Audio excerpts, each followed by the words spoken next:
দিয়ামনি ই কমিউনিকেশনের আয়োজনে ঢাকার সাভারের থানা রোডে Mamun party palace and community সেন্টারের ক্যাম্পাসে 25 জন নারী উদ্যোক্তা নিয়ে স্টল ফ্রি মেলার উদ্বোধন করা হয়েছে।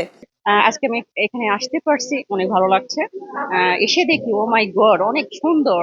ছোট ছোট উদ্যোক্তা, বড় বড় উদ্যোক্তা।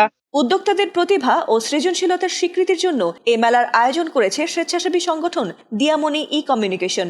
সংগঠনটি নিয়মিতভাবে নির্যাতিত ও নিপীড়িত উদ্যোক্তাদের পুনর্বাসন, দক্ষতা বৃদ্ধি ও আত্মনির্ভরশীল করতে কাজ করে যাচ্ছে।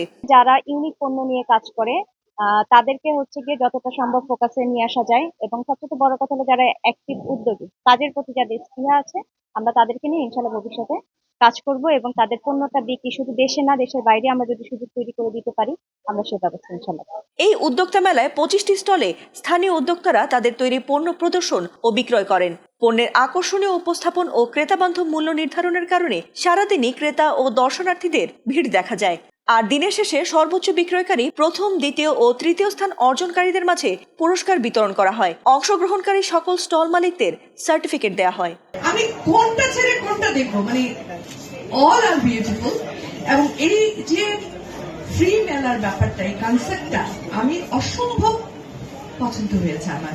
মেলার উদ্বোধনী আলোচনা সভায় দিয়ামনি ই কমিউনিকেশনের চেয়ারম্যান মোহাম্মদ মনিরুজ্জামান অপূর্বর সভাপতিত্বে প্রধান অতিথি হিসেবে বক্তব্য রাখেন নিজের বলার মতো একটি গল্প ফাউন্ডেশনের প্রতিষ্ঠাতা ও সভাপতি ইকবাল বাহার জাহিদ, হাল ছেড়ো না বন্ধুর প্রতিষ্ঠাতা চন্দা মাহজাবিন, বাংলাদেশ হাইকোর্টের বিশিষ্ট আইনজীবী অ্যাডভোকেট নার্গিস আহমেদ সেতু, সাভারের মডারেটর মুক্তা খন্দকার, সংগঠনের সাধারণ সম্পাদক সেলিম মাহমুদ, মামুন পার্টি সেন্টারের স্বত্বাধিকারী আব্দুল্লাহ আল মামুন। সভা পরিচালনা করেন এটিএন বাংলার সিনিয়র প্রেজেন্টার ভাবনা আহমেদ। আজকের এই ফ্রি মেলার আয়োজন হিসেবে কিন্তু উদ্যোক্তাদের জন্য আগামীতে ভালো পরিসরে একটা সুযোগ তৈরি হওয়ার সম্ভাবনা রয়েছে। শুরুতেই আসে দিয়ার কথা।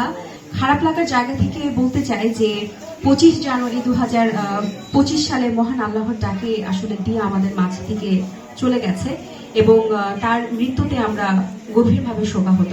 এদের সুযোগ সুবিধা করার জন্য এটা আমাদের করা সব সময়। আর দিয়া তো আমার মেয়ে, এত দিয়ার জন্য এটা করা।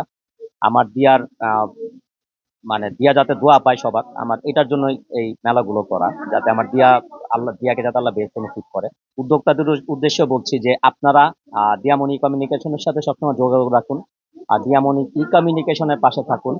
আমরা টোটালি সারা বাংলাদেশ ব্যাপী উদ্যোক্তাদের নিয়ে এই মেলাটা করব। মাধ্যমে সেটি উদ্বোধন করেছেন। এখানে যারা উপস্থিত রয়েছেন সকলকে অনেক অনেক অভিনন্দন। এবং